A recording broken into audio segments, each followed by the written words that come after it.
New York and on the new Hot 97 app. Ebro in the morning on Hot 97. Ebro in the morning, Laura Styles, wrestling. What are you doing, Rosenberg? You eating? I was finishing my breakfast.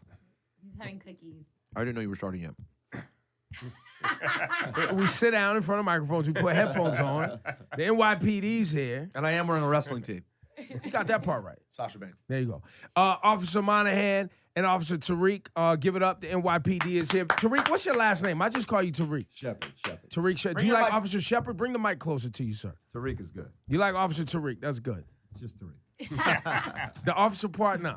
I love being an officer, but I mean, hey, We know each other on name first name basis. basis, right? Yeah, Okay. first name. Let's start with you, Officer Monahan. You've been on the force how long? Just over 35 years. 35 years, and your title is? I'm the chief of patrol. Which means what? That means I'm in charge of all the uniformed officers in the city that work in each and every one of our precincts. I have around 17,000 cops that report directly to me. And you're scheduling their, what do you mean report when you say that? Like, I'm in charge. I'm in charge of that whole bureau of the police department. All the precincts, so their commanding officers report to a borough command, and that borough command reports to me. So we sort of set the tone for how we're going to police throughout the city. And how would you say you've set the tone differently in 2017? Because I would say the city feels different. I would say since, the transition to Commissioner O'Neill, I would say even the turmoil of de Blasio and some of the challenges that we went through, the change in stop and frisk and some other things we'll get into, it feels different to me. But what have you done differently with your team? The whole thing of patrol is a neighborhood policing philosophy that we're working under. It is a huge cultural change in the police department.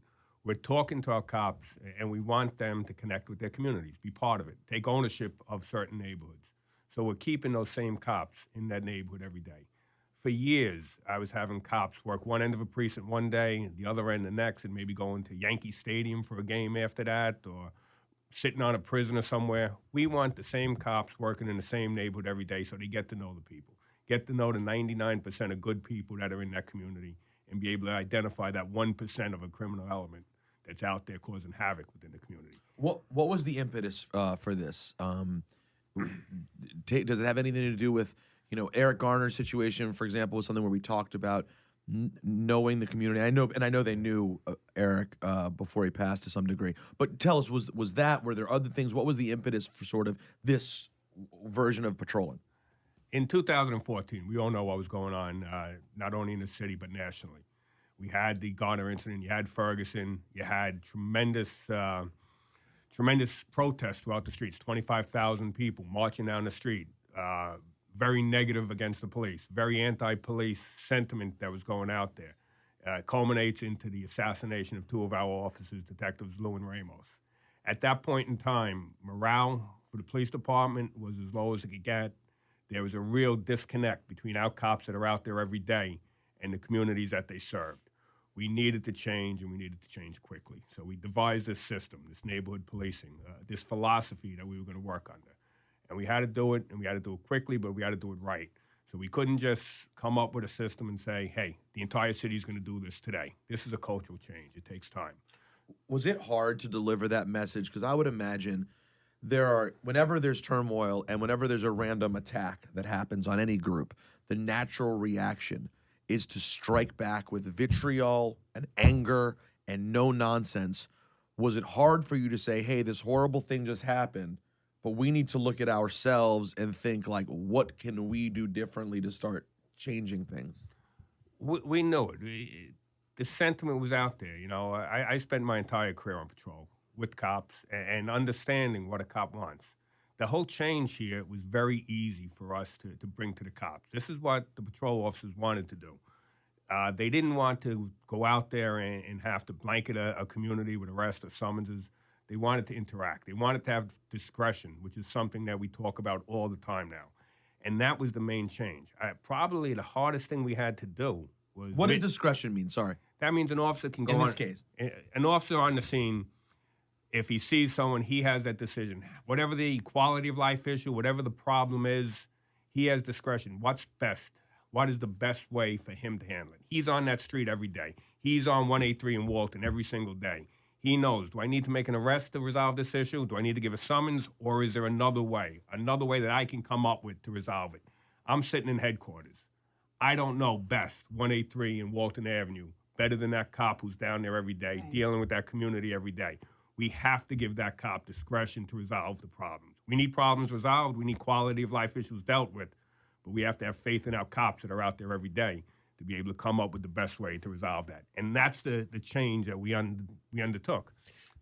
In there though is, I guess, what could be seen as someone having the discretion to also be an asshole, right? And also create problems.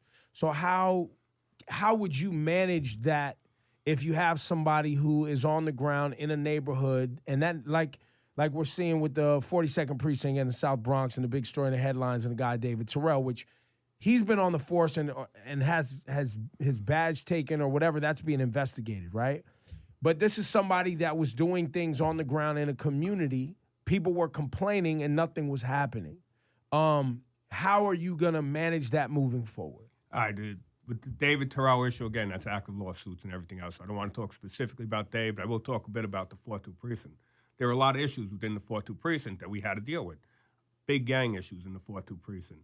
When you look at it, I can name off the top of my head 5 or 6 different gangs: Lyman Boys, Hilltop, Washside, B Road, FOE, Mac Ballers, young kids running around with guns, shooting one another. And in the 4-2 precinct, if you look at that violence that was taking place, we had 3 innocent kids shot over the course of the years. We had Veda Vasquez, we had Lloyd Morgan, and we had Dasheen Hunter recently just shot. Innocent kids hit by that stray bullet. So there's a lot of that going back and forth of we can handle it ourselves. But when you say who's we? This is kids on the street. Thinking they can handle their problems themselves. Quite often we deal with it. Someone who gets shot, and we ask them what happened, who did it. Don't worry, I'll take care of it myself. And that's that circle of violence that we really need to interrupt. And that's what this is all about, trying to get into these kids, get into their mindset that we need to change. Someone has to be that one, have the guts to stand forward and say, we need to get that 1 or 2 people in the neighborhood who are willing to pull out a gun and shoot somebody and put them away. And you feel like it always is 1 or 2? Every crew, every gang, there's normally only a couple of guys in that gang who are willing to pull the trigger. But the more they're out there, they influence others to say, hey, I want to be like that guy. But if we can get someone to stand up and get those couple of guys, those triggermen out of there, that makes all the difference. And that's what our whole precision policing aspect is about, identifying those couple of guys who are willing to pull a trigger and removing them from society so it doesn't influence the other 90% of kids that are out there. But to Ebro's point, we can't talk specifically about the Terrell case, but what do? You start hearing, and this time moving forward, that there's an officer who's exhibiting behavior that it sounds like from the community is not right. How do you guys handle that moving forward? Obviously, as soon as we get an allegation, our internal affairs is going to look at it. We have Commissioner Joe Resnick. I don't know if any of you know Joe Resnick. He's a 40-year veteran in the police department, homicide detective.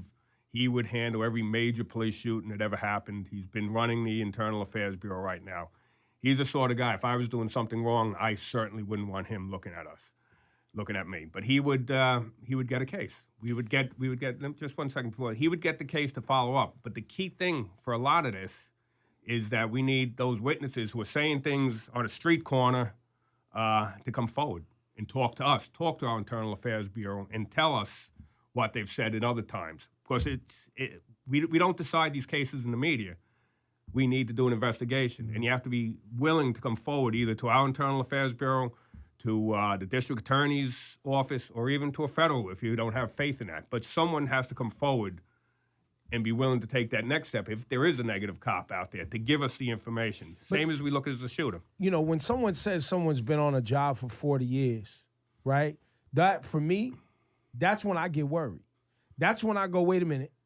So this guy's been a part of something when things were not, especially for a black man, in my favor. So if I start seeing, when I start hearing those terms, this is me. I become like, well, you're an inside guy. You're doing the investigations, right? So are you really going to be as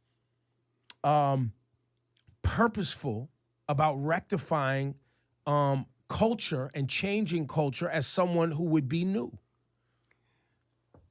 You got to look at the person. Again, I've been doing this for 35 years, and I'm an agent for changing this. This is something I've seen I want to change, and the results that we're getting is absolutely tremendous. Someone like Joe Resnick, again, you got to look at who that person is. This was a man, he was in charge of the squad up in the 3-4 years ago. I don't know if you remember the Baby Hope capes, where they found this young child in a cooler. He was the guy who continued that investigation for over 15, 20 years till we finally caught the person that did that. He's the one with his men that paid for the funeral, put the tombstone up. This is someone who's always cared about the community and did that. So you can't look at how many years a person is. You got to look at the person. Understand, and this is the same message I give out about all our cops. We're all human. We all have individual personalities. And understand, it's not all blue.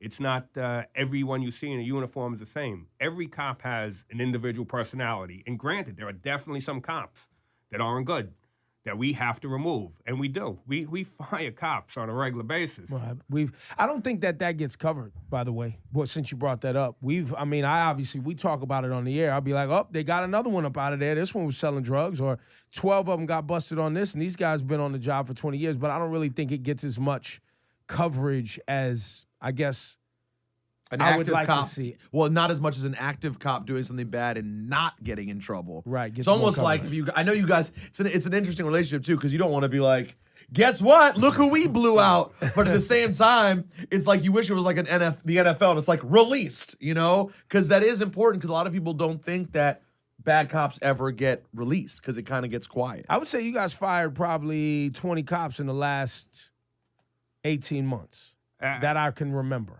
I don't know the number off the top of my head, but it's probably even more than that. Cops they get fired for all sorts of different violations. We have 36,000 uniformed members of the service here. Out of 36,000, there are going to be people that mess up, and we get them out as quickly as we can. Because every good cop doesn't want a bad cop sitting next to him. Do you feel like inside the NYPD, people are holding on to the past, or generally happy to move forward into a new space? Oh, I see a lot of happiness in what we're doing, especially with the cops who are out there every day. We have a much younger patrol force. We had a patrol force that may not have been happy with the way we were policing back in the early 2000s up into 2014 to these changes. But when we underwent the change to neighborhood policing, the cops in these commands, they say it's about time. They are the ones that are happiest of the change. They wanted this change. It's a great system of where they know how to move up. If you want to move up within the command to eventually become a neighborhood coordination officer, you have to go through that steady sector, a response car. There's a goal for them to go. And you're learning the way to move up is to resolve crime and issues with the community. It's not about locking up everyone. It's about locking up that guy who's causing the violence in that neighborhood. Tariq, what is your title? I'm a lieutenant. And can you talk about, because we've had this conversation before, I firmly believe that most of us walk in the street, we look at police as not only police, but a part of the government. And for the average everyday person that comes across a police officer, if Donald Trump's doing something, it's your fault, right? If de Blasio's doing something, you guys are a part of the you guys, but you guys are always in neighborhoods. Can you articulate to what degree that joblessness, bad schools, high rent prices, gentrification falls kind of in the lap of people just working in the neighborhood, being an officer? Yeah, well, as we talked about before, even with the crime reductions in the city, we know that it's not all just police. We have like some of the things that you mentioned, gentrification, but you look at a place like the Bronx, where there may not be as much money being spent in the Bronx to redevelop, and everybody's not moving into the Bronx. We're still seeing the crime reductions taking place in even those neighborhoods. So obviously this is more than just one thing at a time, reducing crime, one thing at a time, causing all these things to happen.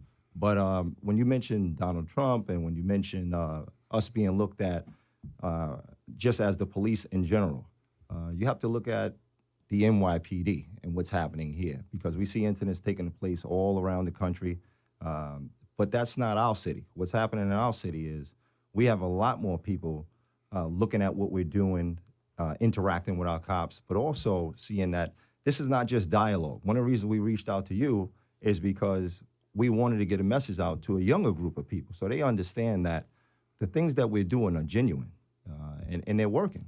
You know, it's not like we're doing all of this, what they call community policing or whatever it may be, and allowing the city to be unsafe. We have the safest major city in the world.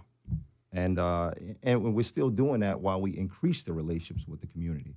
So I don't think we can fix every problem. When we talked before about emotionally disturbed, and when we talked before about some of the other issues that cops deal with on a daily basis, the cops can't solve every problem. But we're doing the best we can to train them to be ready for as many things as they'll see out there. In what ways do you guys think you could be more communicative about things in progress? Because I know that's tough, right? The David Terrell thing is something in progress. And for the people watching, listening right now, that's the guy we've talked about who worked at the 42nd Precinct in the Bronx. What's the young kid's name? Pedro Hernandez, who recently got his case dismissed. But the officer, David Terrell, according to the story, allegedly, was giving this kid a hard time because Pedro's mom basically didn't want to have sex with him, is the way the story goes. And there was other women that made similar complaints about this officer, and he was giving these young kids a hard time, putting them in jail, and there was kids getting charges. In what ways can you guys be more communicative about progress? Listen, this is it's important for us to be able to talk about it. We have to talk about it generally. I can't talk about the specifics of each case, but it's just in general. You know, when something's put in the media, it doesn't make it 100% true. I've said this to you before, I believe. There's two sides to every story, and somewhere there within the middle lies the truth, and that's what we have to do. We can't argue a case in the media. We could talk about that we're going to investigate it, that we're going to step forward, we're going to look. We want to get people to come forward and talk to us, but we have to do that. We can't just say, he's a liar, because there's of course truth. You can. Right, there's truth to everything. Well, there's even some when truth in you everything. called in when we first got wind of the page, you jumped Right. on the phone, no problem. You was like, look, we are dealing with the facts being presented on Pedro Hernandez. There's a charge that got dropped, and there's another court case. There's 2 charges against him. And you said, look, we're going to investigate it. We're being supplied information, and that's what you have to go on, right? So you have the Bronx DA, who's being also accused in some of this controversy. You have this officer, David Terrell, and now we have a kid, Pedro Hernandez, who got all his charges dropped, but his life is forever changed because he spent a year in Rikers, which, you know, that is problematic. People aren't going to just gloss over that. Right. And let me just, again, I'm not going to speak specifically about this case, but in general, things that happen, how investigations kind of move forward. Listen, we talked about this. We get people in, we talk to people. I told you, we lock someone up. The best thing to do is to buy them a soda and a bag of chips, sit them in the room, and we start talking, just like we're talking. And people will tell us stuff. They'll tell us who's involved, who's doing this, who's doing that. Believe it or not, the majority of people who come in are willing to talk because I think they want troublemakers out of the neighborhood. But that next step comes, hey, are you willing to go and testify to that? And that's when it's all bets are off. Can't keep me safe. Exactly. Listen, that's all bets off on a lot of times. That's some of the problems. We have to develop cases based on information that we already know and then try and go through whatever other means, video, DNA, whatever it is to take, to eventually see if a witness is willing to step forward. And a lot of times they may step forward for that grand jury, which is a couple of days or so after an incident. But when you're talking a year, 2 years later, when someone's going to trial and they're back in their neighborhood, and now you got everyone coming up to them, hey, are you going to say this? Are you going to say that? There's a tendency to back out. And that's what happens on a lot of cases. They may end up getting sealed as it's getting closer towards trial time because witnesses have now changed their minds about coming forward and testifying. It is a common thing. So for us, we have to prove a case with the DAs beyond a reasonable doubt. Once there's a reasonable doubt, we have to seal that case. But I guess what I'm getting to with you is an officer that you're managing presents that this guy did XYZ crime, right? Right. The district attorney's job, I don't completely understand, but if the officer said that this happened, they're going on the facts of that officer. No. That's not how it's going. Man, that would make it a lot easier for us, I think. But no, absolutely not. You need a lot of proof. The DA will take every case as it comes in, and they want to see, great, we may have probable cause. That's what we work off of, that he probably did this crime. He probably did. Rosenberg probably. Depends what the crime is. So We bring it in and we present the evidence that we have to the district attorney. They now will take that evidence and they're going to make a pre-arraignment determination of whether or not we're going to go forward. Once they make it, all right, he has probable cause, let's see what we can do, move this forward. It goes to a grand jury. 20 people sitting there. The evidence that we have is now presented to this grand jury. They have to make a determination. And the defendant has every right at that grand jury to go in there and state their side of the case. At that point, they vote whether or not they believe there's enough probable cause to present this case further down the trial. Once indicted, now everything, the defense attorneys are going to go out, they're going to get all the evidence that we have, and it's their job to go out there and see if they can create a reasonable doubt within that evidence that we have. They will go out there, they'll talk to witnesses that are involved in the case and see if they can get a different story.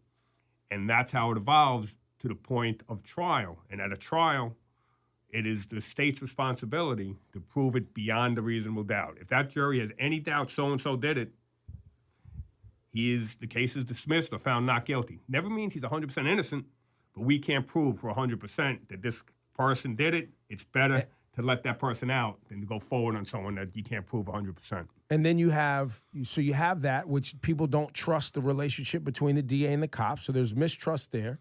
You have the bail system, which there's a whole controversy around the bail system being a racket too. And then you have the layer of the fact that people from poor communities can't get proper representation and feel like they're under attack sometimes.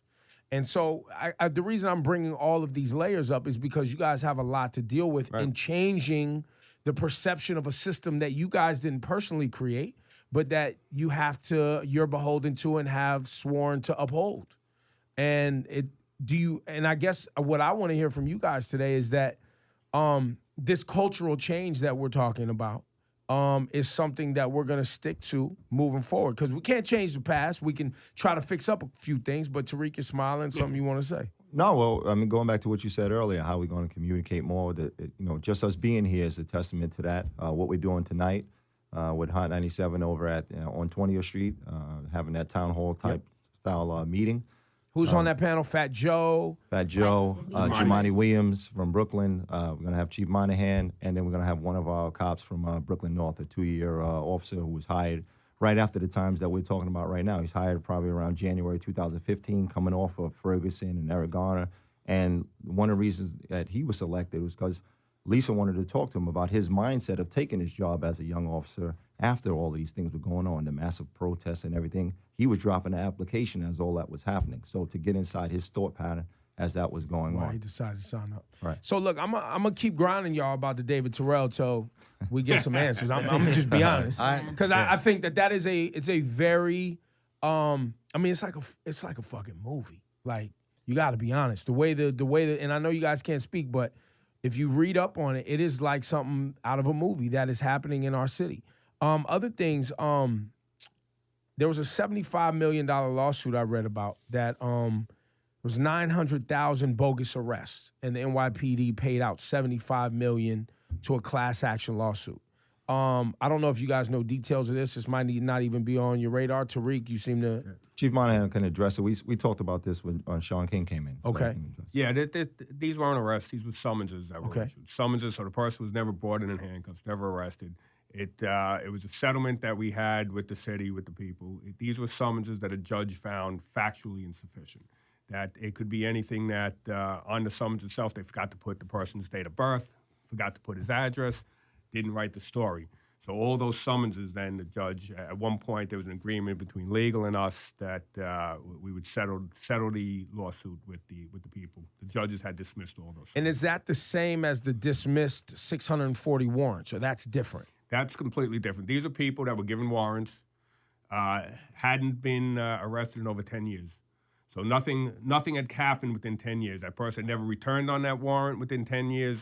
So the district attorney's offices all made a decision that they were going to dismiss those summonses. Because after 10 years, if they hadn't been in trouble, hadn't been brought before the system again for what would have been these were all what we call SAP warrants. These are C summonses for something like drinking in the street or urinating in the street, things of that nature. Almost got one of those. You gotta watch out. The urinating in the street. Yeah, why not? I had to go real bad. We drink a lot of water. Stuck here at the Holland Tunnel, B. I drink a lot of water. I know. Like it's a problem. Listen, that should be an out for one of those summonses. The traffic and construction in the city. If I gotta jump out and go pee, and then everybody won't let you use the bathroom at the restaurants unless you're a customer, it's a problem. It's very confusing. You gotta pee. But I appreciate you guys coming on today, and we're gonna have a lot more conversations. And those of y'all watching this, I'm sure we're gonna see in the comments. Some grievances towards the NYPD, but you guys are saying that you're open to have this dialogue and continue to improve the communication. We have to talk. That's the only way we move forward as a city. Listen, we've done tremendous things starting working in neighborhood policing. If we can continue this dialogue, get rid of the rhetoric on both sides, and just talk things out. We may not always agree. Definitely not going to always agree, but we have to talk about it. I'm glad you said that. Definitely not always agree. Because I sent some tweets, and Tariq's like, yo, what are we doing? I already don't agree. Yo, B, I ain't heard from you in the last 5 minutes. NYPD was good. Don't worry, that's very Ebro. He'll do that to us, too. I'll be like, yo, where everybody at? Yo, we was sleeping. What's going on? It's midnight. Well, one of the things about it is Ebro is fair. And so one of the things when we look for people who we want to reach out to, one of the things we say about you is always when the way you comment on things, the way you view things, you try and bring a fair perspective. And that's what we want. And that's why we're willing to come and do the show and even talk to you sometimes without the microphones and cameras. Yeah, for sure. I think, one of the things is special, and you guys pointed it out, and you've pointed this out, Rosenberg. We live in New York City, the most populated city in America and one of the largest cities in the world. And we have the heads. I mean, we've had conversations with the commissioner and I don't think that happens between young people and specifically hip hop music and street culture, if you will, for lack of a better term, in other communities and other cities as frequently as it probably should. Where, I feel like most police precincts or departments have an us versus them mentality, meaning like what we say goes, here's the rules, that's that, and if you don't like it, so the fuck what, right? Like No, and I think this could open the door like to other people, because a lot of other stations see our content and in their market think, you know what, maybe we should just have the police come in and do an interview and talk. And this is such an important time. We are living in a time where it's a very interesting time, where people are getting separated more than ever. So I think it's so important that we, like you said, that we try to have these communications. And you're right, definitely not going to always agree. And there are going to be times you turn on the radio and you're like, damn, they're roasting us today.